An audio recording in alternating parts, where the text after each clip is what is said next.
brainstorming and sharing ideas is the funnest part of the creative process, we decided to skip the boring part of actually making stuff and just do the fun part. I'm your host, Tom Walma. I'm Nico Lukoff. I'm Justin Hicks. I'm Skippy Rose. And this is Creativity Wasted. My ideas are more practical, I guess. Literally anything. You say that like it's a horrible thing. Like, they're too good. Well, because I literally have like this like notebook of inventions and I just keep adding to it. And I figure like my kids will add to it and it'll become like this family book of inventions. But one of the ideas that I had is I really hate when you're sweeping like into a dustpan and there's that last little line of dirt, right? So I figured there could be like just like a simple little rubber thing along the seam that holds an air pocket, right? So you could press down on the air pan, which would create that suction. And as you lift up, it would suck that last little line of air into it. So you could get that last little thing in air. You just blew three minds. The whole line, like it would suction like the whole width of the dustpan. Exactly. Yeah. All right. Yeah. I like that. I Get like a little vacuum on the end of it. Yeah. Well, at that point, why don't you just have a vacuum, though? Well, not everybody, it could be a cheap thing, and also just like dusting around. You don't always want to break out the vacuum. See, that's not a bad idea because, you got to bend over to pick up the dustpan anyway. It's going to have like a pump for like a blood pressure thing on it. You just poop, sucks it right in. Exactly. Oh, you don't got to plug it in. It's just a mechanical thing, is what you're saying. Yeah, it's just a mechanical thing, so it's super cheap. Like it'd be like marginally more than a regular dustpan. And then you just empty. How much does a dustpan cost? I don't know, like $5. Well, inflation's been weird. I don't know what things cost anymore. It's never the dustpan market pretty hard. I bought one not long ago. I don't remember. It feels like something you could buy at a dollar store. Yeah, I would think. Absolutely. But it would have to be like the wrong color and the wrong size for your broom, but you'd buy it anyway because you're like me and you're cheap.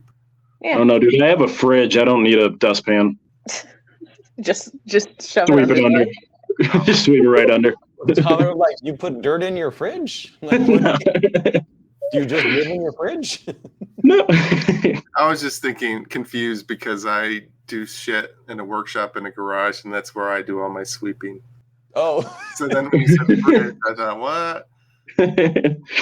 Well, yeah, you usually have a shop vac out there, right? I'm not that professional. What if in order to operate this broom, it shoots out a little poof of dust just behind it that every once in a while you got to clean up? It'd probably still be pretty good. Yeah. It could. That was a bad joke that I just was trying to make. Because your name is Skippy, you could call it, instead of the Swiffer, the Skipper. Nah. There you go. The Skip Pan.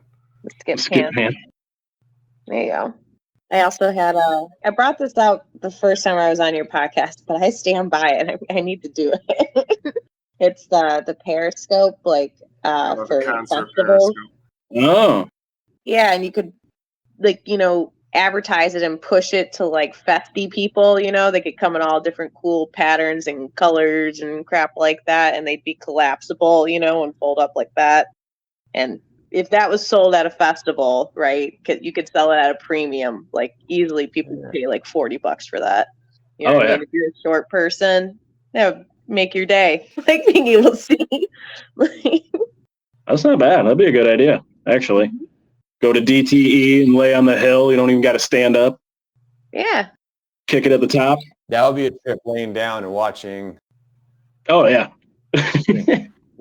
I was like, that just seems weird. That seems neat. You got the people sitting on other people's shoulders in front of you or holding up signs. Mm-hmm.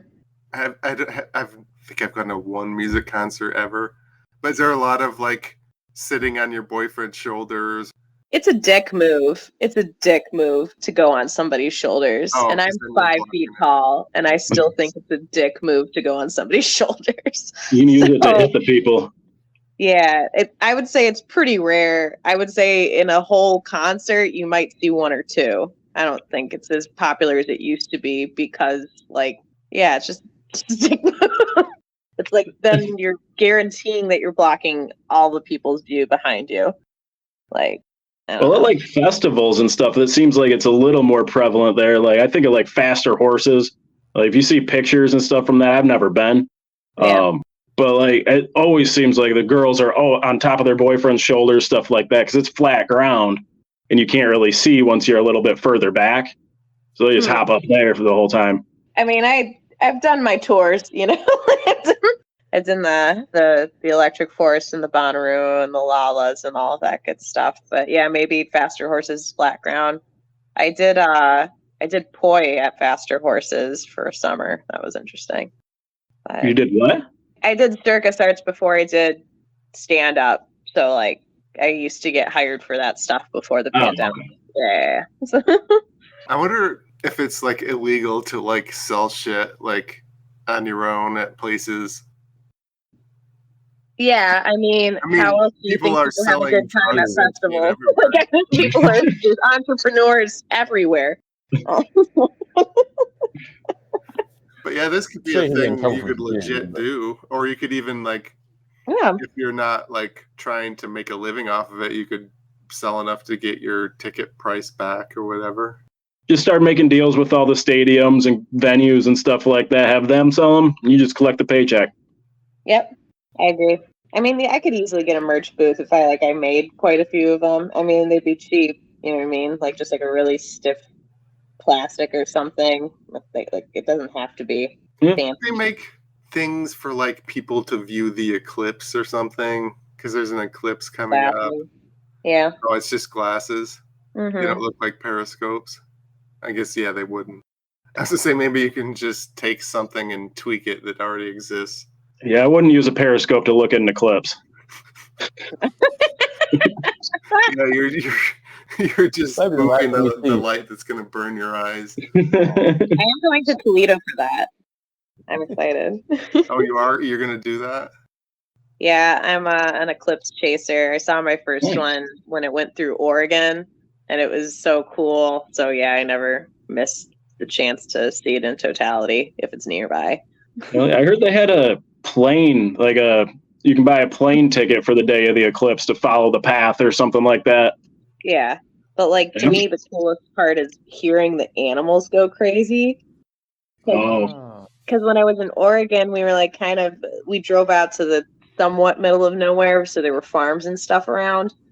And as soon as the eclipse happened, all the birds started chirping, all the roosters started going, all the cows started mooing, all the horses started. I'm like, what is going on? Cool. It was like they all became evangelists, being like, it's the end of days. It was, I loved it so much. You imagine life before, like they knew what the eclipse was and stuff, and you just see this start happening. Animals are going nuts. I'd be freaking the fuck out. We're like, oh, let's get our glasses. I would burn their eyes balls too, not knowing that you couldn't look at it. Mm-hmm. Well, that's got to be crazy there. Mm-hmm. Mm-mm. Are you going to go to the Toledo Zoo? Isn't there a big zoo in Toledo? Yeah, I like the Toledo Zoo a lot. I'm going to it's called like the Hen House or Hen Hill. It's like the baseball stadium there, but they're having an eclipse party, and you get sunglasses and stuff from them. But yeah, nice. Stand up during the eclipse. Yeah, stand up during. Yeah, exactly. Don't look up. Look at me telling dick jokes. I don't know. I'm a nerd, but I'm not this type of nerd. I don't care about the eclipse. Have fun. Even my sister, who's not a nerd at all, will like if there's a meteor shower, she'll get up and she'll look outside and like. Yeah, it's cool. Mm-hmm. I don't care about it. I love those.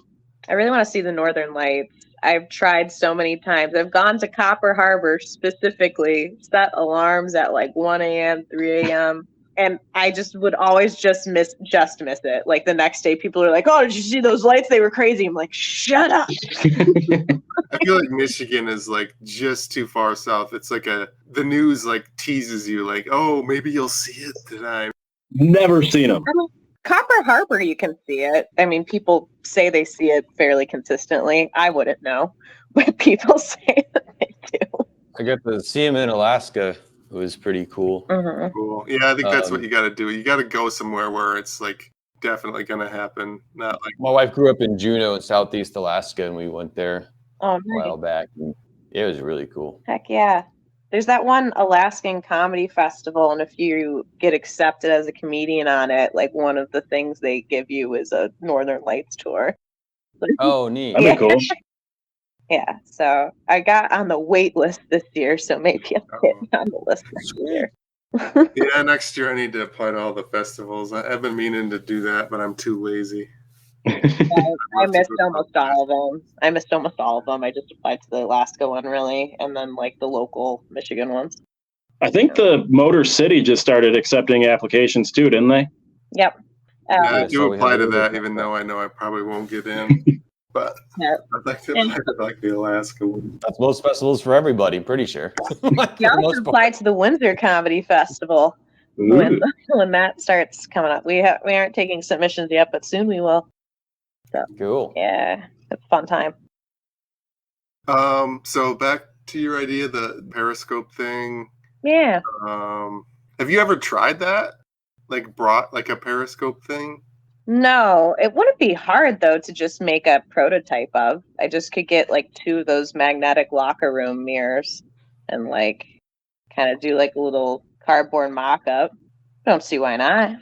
I feel like it could then though, I could totally see creepy dudes using it to look up girls' skirts though. Oh yeah. Oh, like upside down. Yeah. Like 6 rows ahead of them. Yeah. What did you say then, just from your tone, and went, "Oh yeah, that's who's gonna want to spend money."